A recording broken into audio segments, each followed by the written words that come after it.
A un año de la detención del Mayo Zambada y de Joaquín Guzmán López, recrudeció aún más la violencia en Sinaloa. Este fin de semana hubo 21 asesinatos en la capital del país, a pesar de la llegada de más elementos de seguridad federal. Mientras tanto, en Aguascalientes, el desmantelamiento de una red de traficantes de metanfetaminas derivó en la detención de 18 personas y en el decomiso de un enorme laboratorio, pero también en enfrentamientos y bloqueos que dejaron por lo menos 27 detenidos. La violencia no da tregua a Sinaloa. De los 166 asesinatos reportados este fin de semana, 21 se cometieron en esta entidad. La mayoría de los cuerpos fueron localizados en Culiacán, la capital, mientras que en Navolato hubo un enfrentamiento entre civiles armados y fuerzas de seguridad estatal. El saldo fue de 3 sicarios abatidos. Sinaloa lleva 10 meses en una espiral de violencia desde que comenzaron los enfrentamientos entre las facciones del cártel de Sinaloa. Entre los Mayitos, encabezada por el hijo de Ismael El Mayo Zambada, y los Chapitos, encabezados por Iván Archibaldo Guzmán. Datos de la Coparmex indican que Sinaloa se convirtió en la entidad más violenta durante junio, al contabilizar 212 víctimas de homicidio doloso, mientras que en el primer semestre de 2025 acumuló 913 asesinatos. Este fenómeno afecta directamente la confianza de los empresarios, trabajadores, limitando el desarrollo y la inversión.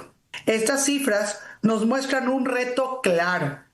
La violencia, la inseguridad están afectando profundamente a Sinaloa, con delitos que no solo se mantienen, sino que crecen en porcentajes preocupantes. El homicidio no es el único delito que incrementó en Sinaloa durante junio.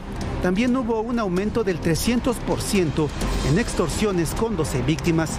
El fin de semana también fue violento en Chihuahua, donde hubo 17 homicidios dolosos.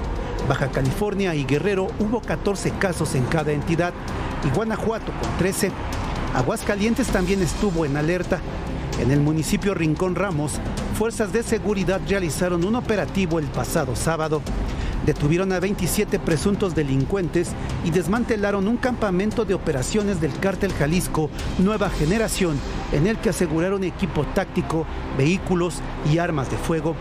Este operativo provocó reacción del crimen organizado, con actos violentos como bloqueos, suspensión de corridas de autobuses, camiones incendiados y ataques a tiendas de conveniencia.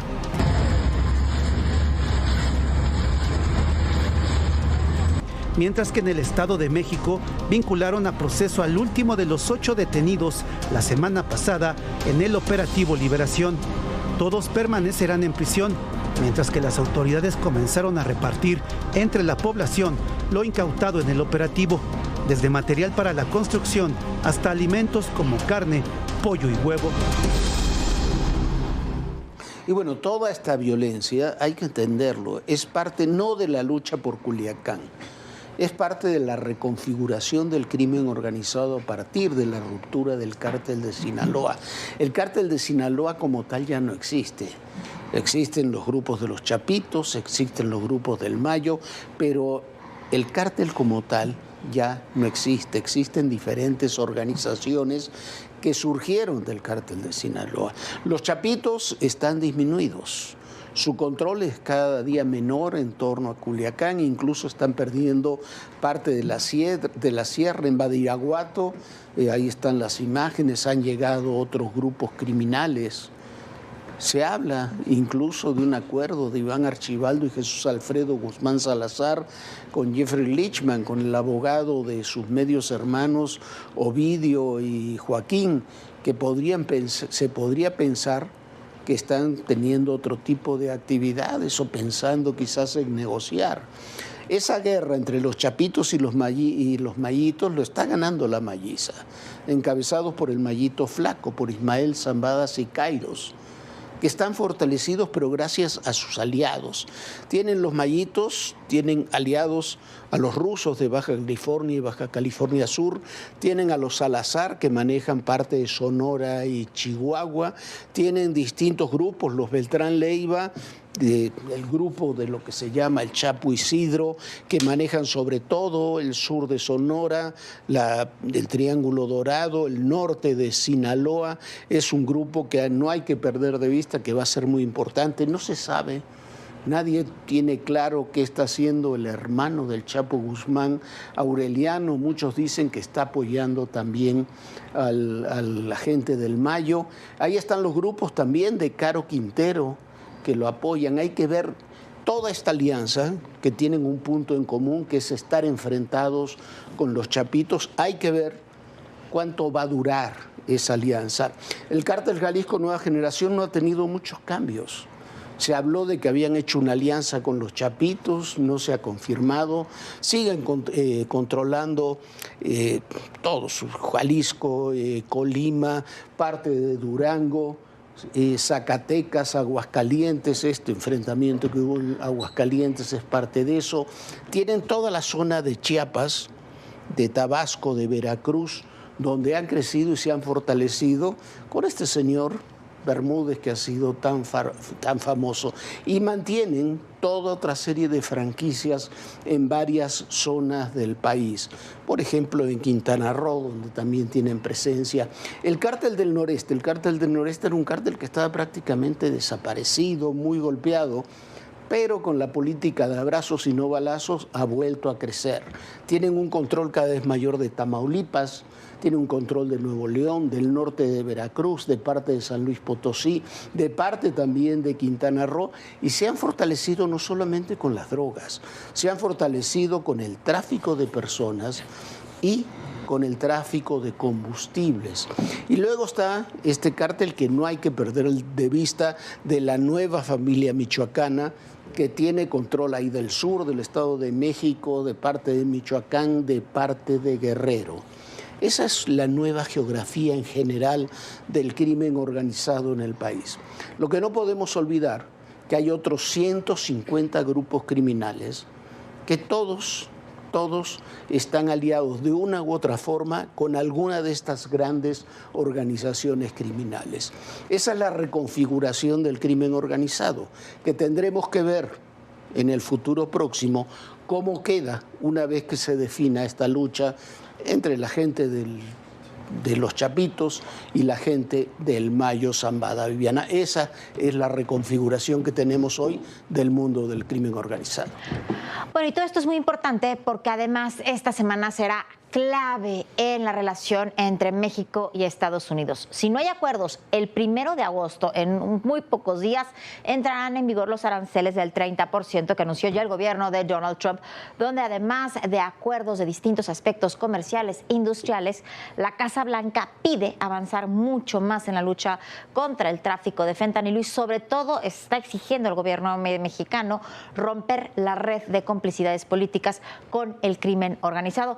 Es un tema que va a dar para mucho y un tema que sin duda se va a complicar, Jorge. Sí, la dimensión política de estos temas lo podemos ver con lo sucedido este fin de semana respecto a Venezuela.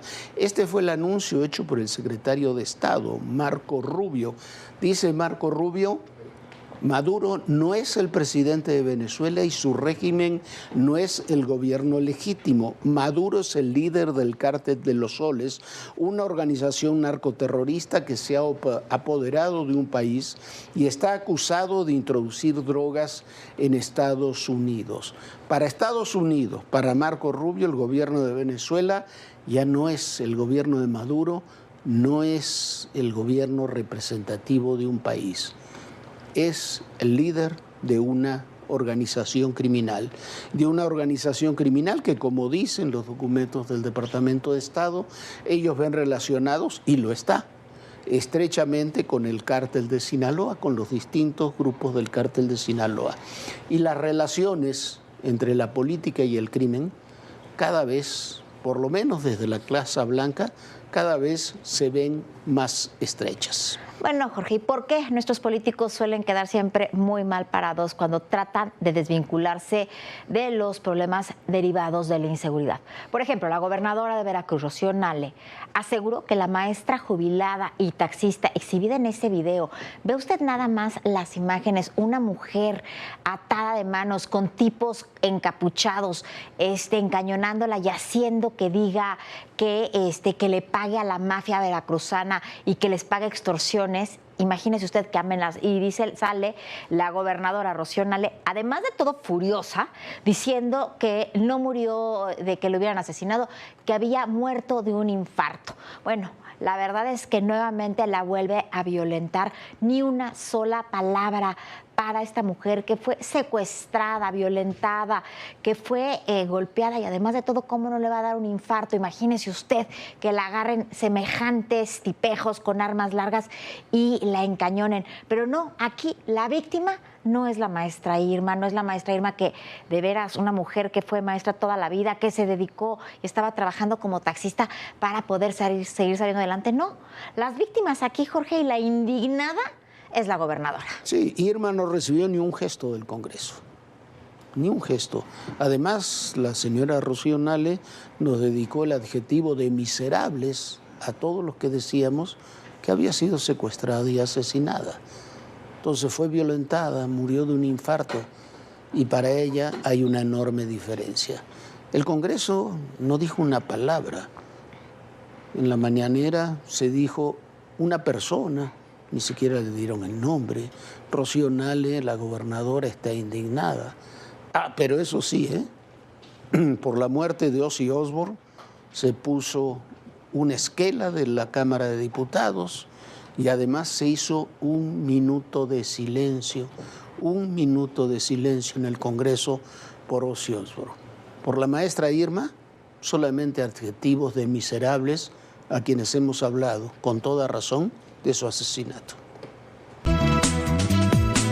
Del que somos el primer país exportador. Renunció, ¿por qué? Porque no estaba de acuerdo. La magnitud que ha tenido el narcotráfico mexicano.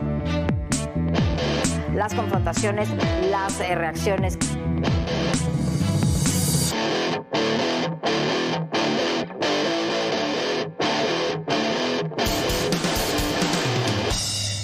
Bueno, y muchísimos personajes de la 4T andan felices de viaje por Europa, por Asia, funcionarios que les fue muy bien este verano.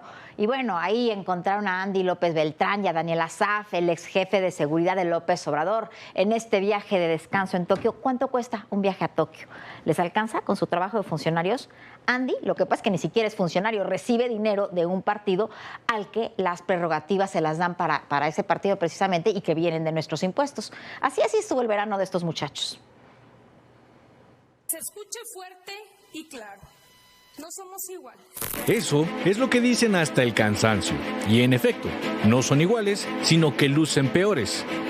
Porque eso de que no puede haber gobierno rico con pueblo pobre es un verdadero cuento. Y, por ejemplo, el verano de ensueño que muchos integrantes de la Cuarta Transformación han tenido. El secretario de Educación Pública, Mario Delgado, fue visto en Lisboa, Portugal, en el lujoso Hotel Pousada, en donde una noche puede ir desde los 3.500 hasta los 28.400 pesos, un costo que menos del 5% de la población mexicana podría costear. Sí, efectivamente salí unos días con mis propios recursos y sin descuidar mis responsabilidades. Otro que andaba en la península ibérica fue el diputado Enrique Vázquez Navarro, quien fue captado en el Club Lío Ibiza, en España. Ahí, el gasto de una noche en promedio oscila en 8,000 pesos. Llama mucho la atención cuando el 60% de la población gana 8,000 pesos o menos cada mes. También en España, pero en Madrid, en el restaurante Florinata de Rosewood Villamagna, fue visto el diputado Ricardo Monreal. Los precios por pareja para un desayuno oscilan entre 1,500 a 3,000 pesos. Poco asequible para los mexicanos si se considera que es una sola comida.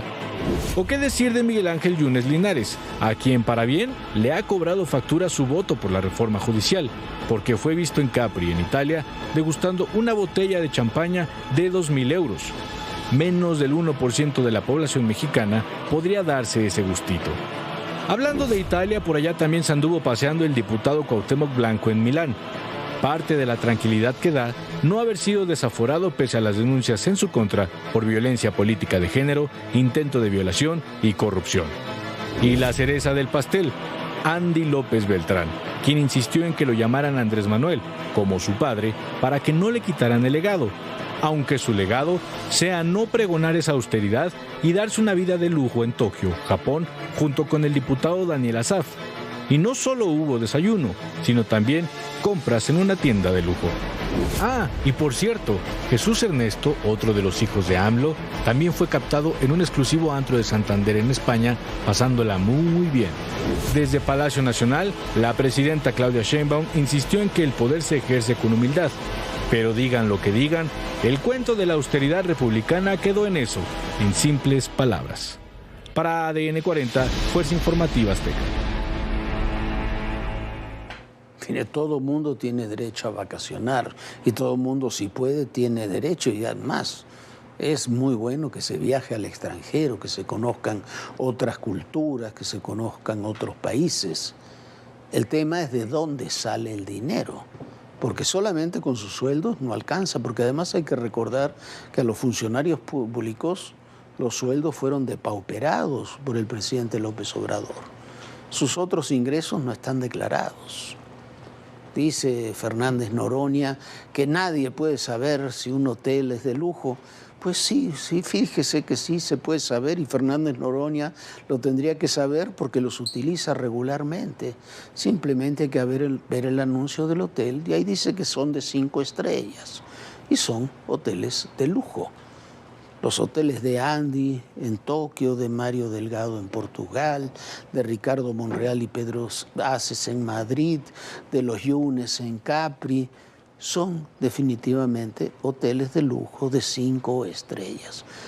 ¿Tienen derecho a estar ahí? Por supuesto que tienen derecho a estar ahí, si lo pagan de su propio bolsillo y si supiéramos de dónde sale el dinero. Sería un detallazo, ya que hablan tanto de los temas fiscales, que mostraran sus declaraciones fiscales para saber cuánto ganan al año y saber cuánto pagan de impuestos al año. Porque hay algunos de ellos, como Andy López Beltrán, que sepamos, hasta el día de hoy, y ya andan los 40 años, nunca ha tenido un trabajo en el sector privado. Ninguno. Y que sepamos, tampoco en el sector público. No, pero sí le alcanza para ir a Tokio con la mano derecha, su mejor amigo y ex mano derecha de su papi. Bueno, vamos a otro tema. Hoy el INE decidió poner multas a los 118 candidatos que aparecen en los acordeones de la elección judicial. Qué casualidad, todos los que estaban en los acordeones quedaron, imagínese usted, en esos cargos. Son magistrados, ministros y jueces. Y bueno, hay una sanción, una multa que realmente pues, para lo que van a ganar no es nada. Y se han convertido así en ministros de la Suprema Corte, violando la ley. Así el nuevo Poder Judicial. Llegaron violando la ley y bueno, en vez de que se vuelva a hacer una elección, ¿por qué? Porque evidentemente hubo fraude, estaban todos en los acordeones, pues no, hay que multarlos.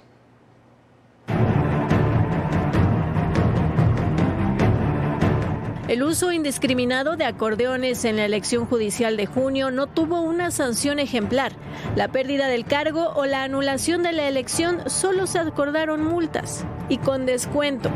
El dictamen elaborado por la Comisión de Fiscalización del INE sobre los miles de acordeones que se repartieron a los ciudadanos para instruirles por quién votar fue rechazado por la consejera presidenta Guadalupe Tadei, quien señaló que no existen pruebas suficientes para cuantificar el daño, por lo que sancionarlo sería considerado una ilegalidad. Y desde aquí hago un llamado a todos los grupos políticos de interés, organizaciones, academia y medios de comunicación a que, por supuesto, nos sigamos manifestando en contra de estos procedimientos que no ayudan al buen desempeño de los procesos electorales, pero la ilegalidad encontrada o manifiesta en nuestras voces o por otras voces no nos debe de llevar a este instituto a intentar salir adelante con otra ilegalidad.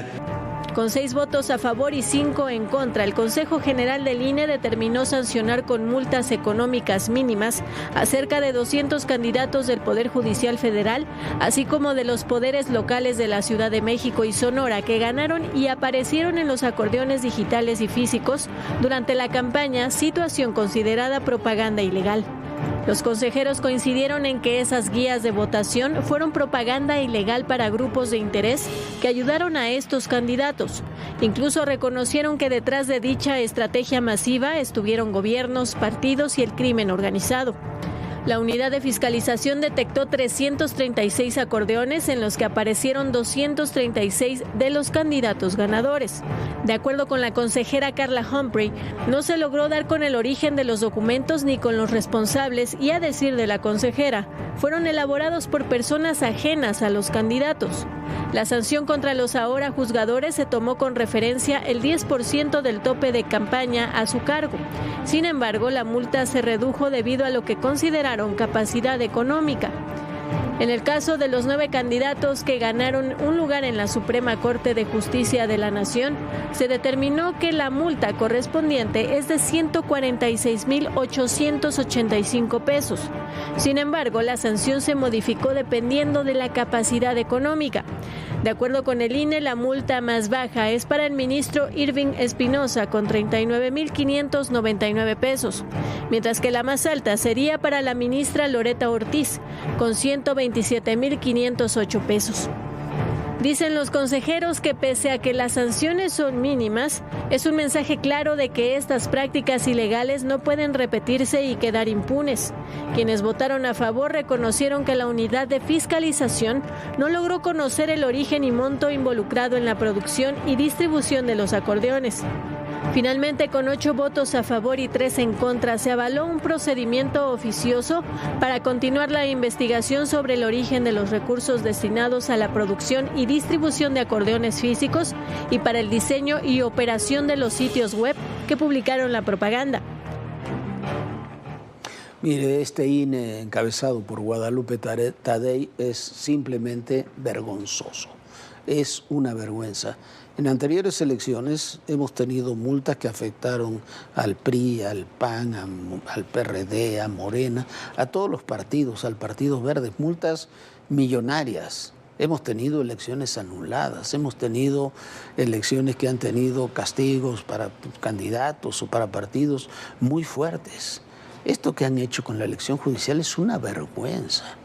Que no pueden averiguar nada, ni quién hizo los acordeones, ni le parece sospechoso que los que estaban en los acordeones son los que ganaron. No anularon una sola elección, pero además pusieron una multa y luego la redujeron de acuerdo a la capacidad económica de cada uno de esos ganadores, como si pudieran saber qué capacidad económica real tienen. Es una vergüenza. Si la multa más grande es de 127,000 pesos por 12 años en la Suprema Corte, la verdad es una ganga. A ver qué va a hacer el Tribunal del Poder Judicial, el Tribunal Electoral del Poder Judicial de la Federación. Le aseguro que no va a hacer nada.